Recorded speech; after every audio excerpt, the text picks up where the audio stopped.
സാറിൻ്റെ ഫാമിലിയെ കുറിച്ചൊന്ന്. അതെ, എൻ്റെ ഭാര്യ വിജയലക്ഷ്മി. കണ്ണൂരാണ്. എൻ്റെ വീട്ടിൽ നിന്ന് 10 മിനിറ്റ് നടക്കാനേ ഉള്ളൂ. നേരത്തെ കണ്ടിട്ടുണ്ടായിരുന്നോ? എനിക്കറിയാം, ഞങ്ങൾ പരസ്പരം. അല്ലല്ല, ഇത് അറേഞ്ച് മാരേജാണ്. ഞങ്ങൾ ബന്ധുക്കളാണ്. കണ്ടിട്ടുണ്ട്.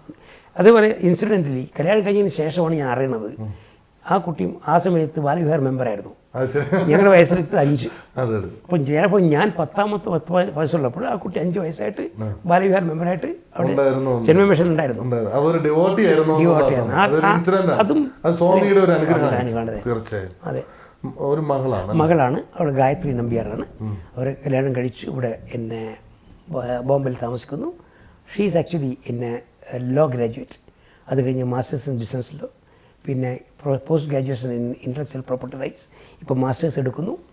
She's doing well. ഞാൻ പോകാറുണ്ട്, ആഴ്ച ഇടയ്ക്ക് വരാറുണ്ട്. അവർക്കൊരു കുട്ടിയുണ്ട്. അതെ, ഒരു ആൺകുട്ടി 2 വയസ്സാവുന്നു. ഒരു മകനായിട്ട്. അതെ, അവർ കല്യാണം കഴിച്ചിരിക്കുന്നത് എന്നെ തൃശ്ശൂരിൽ നിന്നാണ്.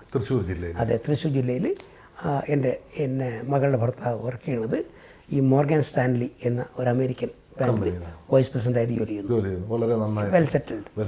ആ ഫാമിലി വളരെ നല്ല ഫാമിലി. അവാർഡൊക്കെ കിട്ടിയിട്ടുണ്ട്. അതെ, അത് പല അവാർഡ് കിട്ടിയിട്ടുണ്ട്. ഇന്നിപ്പോൾ ഞാനിവിടെ ഇവിടുത്തെ ഇന്ത്യയിൽ തന്നെ ഒരു വലിയ ഒരു ചേംബറാണ് Maratha chamber of commerce industry. മനസ്സിലായില്ലേ? ആ ചേംബറാണ് ബാങ്ക് ഓഫ് മഹാരാഷ്ട്ര ഉണ്ടാക്കിയത്. അതിന് ഫൗണ്ടർ ബൈ MCCIA. ഞാനതിൻ്റെ ചെയർമാൻ ഓഫ് ദി ഈ ഇൻഡയറക്റ്റ് ടാക്സേഷൻ കമ്മിറ്റി അല്ലെങ്കിൽ ഫോറിൻ ട്രേഡ് കമ്മിറ്റി ആയിട്ട് 18 വർഷമായി. ഒരു പക്ഷേ ചരിത്രത്തിൽ ഇതാദ്യമായിരിക്കാം. ഇത്രയും വലിയ ഹാർഡ് വർക്ക് ചെയ്യുന്നു, ഇത്രയും വലിയൊരു കമ്പനിയുടെ ഡയറക്ടർ ബോർഡ് സ്ഥാനം, ഇത്രയും വലിയ ഒരു റെസ്പോൺസിബിലിറ്റി, എന്നിട്ടും വളരെ തളരാതെയുള്ള ഓട്ടമാണ്. വളരെ ഇപ്പോഴും എന്തും ചെയ്യാം, എന്ത് വർക്ക് ചെയ്യാനും ഞാൻ തയ്യാറാണെന്നുള്ള ഒരു കോൺഫിഡൻസ്. അത് എവിടെ നിന്നാണ് കിട്ടിയത്? അത് ഞാൻ പറഞ്ഞില്ല, ഈ പറയുന്ന ഒരു പക്ഷേ എൻ്റെ സ്പിരിച്വൽ ബാക്ക്ഗ്രൗണ്ട് ആയിരിക്കണം. മനസ്സിലായില്ലേ? ജീവിതത്തെക്കുറിച്ച് എനിക്കുള്ള ബോധം അതായിരിക്കണം. ഒരു പക്ഷേ ഈ ജീവിതം ഒരു യാത്രയാണ്. ആ യാത്രയിൽ നമ്മളിപ്പോൾ നാളെ ഇവിടെ എത്തും നമുക്ക് പറയാൻ പറ്റില്ല. അപ്പോൾ ചെല്ലുന്നിടക്ക എന്നെ സെറ്റ് ചെയ്യുക, കാര്യങ്ങൾ ചെയ്യുക, പിന്നെ മുന്നോട്ട് പോവുക, തിരിഞ്ഞു നോക്കേണ്ട കാര്യമില്ല, അങ്ങോട്ട് പോവുക. അപ്പോൾ നമ്മൾ ജീവിതം എപ്പോഴാണ് ഒരു മനുഷ്യന് കർമ്മം ഇല്ലാത്തൊരവസ്ഥ വരുന്ന അദ്ദേഹം മരിച്ചിരിക്കുന്നു. മനസ്സിലല്ലേ? Life is an expression of activity. മനസ്സിലല്ലേ? ആ life that should be lived and lived for whom, not for you, for others. ഒരു പുതുതായിട്ട് വരുന്ന ബിസിനസ് ചെയ്യാൻ വരുന്ന ഒരു യങ് എൻ്റർപ്രണറിന് സാറിൻ്റെ ഇത്രയും നാളത്തെ ഒരു എക്സ്പീരിയൻസും ഉണ്ട്. എങ്ങനെ അയാളൊരു മനുഷ്യത്വമുള്ളവനാവാം? എങ്ങനെ അയാൾക്കൊരു best entrepreneur or successful entrepreneur ആവാം? സാറിൻ്റെ ഇത്രയും നാളത്തെ എക്സ്പീരിയൻസും ഉണ്ട്, അവരോട് ഒന്ന് പറഞ്ഞു കൊടുക്കാം. ഞാൻ പറയാം. അതായത് ഒരു ജോലി, നമ്മൾ എന്ത് ബിസിനസ് ചെയ്യുന്നെങ്കിലും എന്താണ് ചെയ്യുന്നതിനെക്കുറിച്ച് പൂർണ്ണമായ ബോധം ഉണ്ടായിരിക്കണം. In depth knowledge you must know. എന്നാലും മാത്രമേ അദ്ദേഹത്തെ കൈകാര്യം ചെയ്യാൻ സാധിക്കുള്ളൂ. ഒന്ന്, മെറ്റീരിയൽ പോലെ തന്നെ മനുഷ്യന്മാരെ കാണരുത്. മനുഷ്യന് മനസ്സുണ്ട്, അതിൻ്റെ ആസ്പിറേഷൻസ് ഉണ്ട്, അവരേണ്ടതായ ആഗ്രഹങ്ങളുണ്ട്, ആശകളുണ്ട്. ആ മനുഷ്യനായി കണ്ടു കഴിഞ്ഞാൽ അവർക്ക് വേണ്ട ന്യൂനതകളെ മനസ്സിലാക്കി ന്യൂനതകളെ മാറ്റി അതിന് വേണ്ടുന്ന സപ്പോർട്ട് കൊടുത്ത് അവർ വളർത്തി എടുത്ത് കഴിഞ്ഞാൽ മാത്രമേ അദ്ദേഹത്തിന് സക്സസ് ആയിട്ട് നമുക്ക് ഉപയോഗിക്കാൻ സാധിക്കുകയുള്ളൂ. എൻ്റെ അനുഭവത്തിൽ ഒരു പലതും ഞാൻ പഠിച്ചിട്ടുണ്ട്. ഒരു പ്യൂൺ ഒരു പ്രാവശ്യം ഒരു കടലാസ് കൊണ്ടുവന്നപ്പോൾ തെറ്റാണെന്ന് പറഞ്ഞു.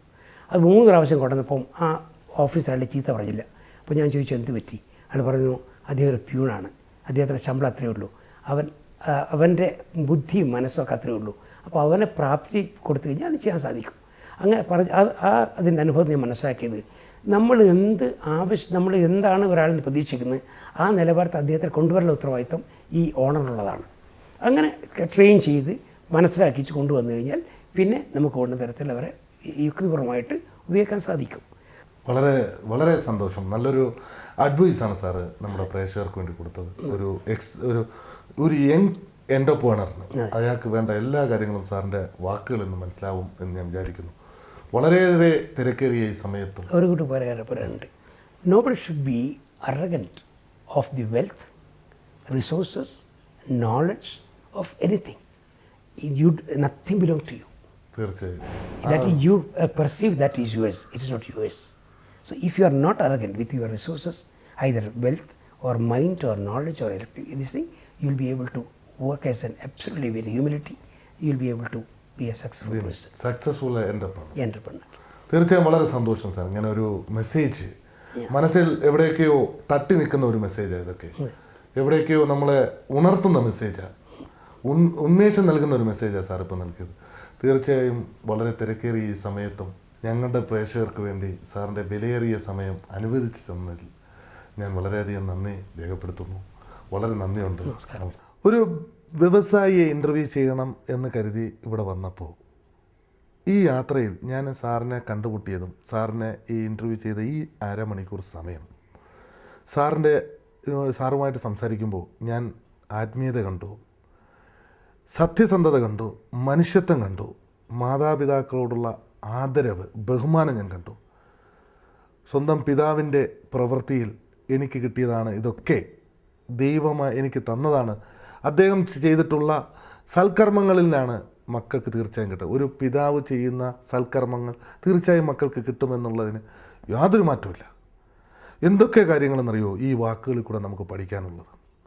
ഇതൊരിക്കലും ഒരു പ്രിൻസിപ്പലിൻ്റെ അടുത്തിരുന്ന ഒരു ഫീലിംഗ് ആണ് എനിക്കുണ്ടാകുന്നത്. ഒരു അറിവ് തരുന്ന ഒരു ജീനിയസിൻ്റെ മുമ്പിലിരിക്കുന്ന ഒരു അനുഭവമാണ് എനിക്കുണ്ടായത്.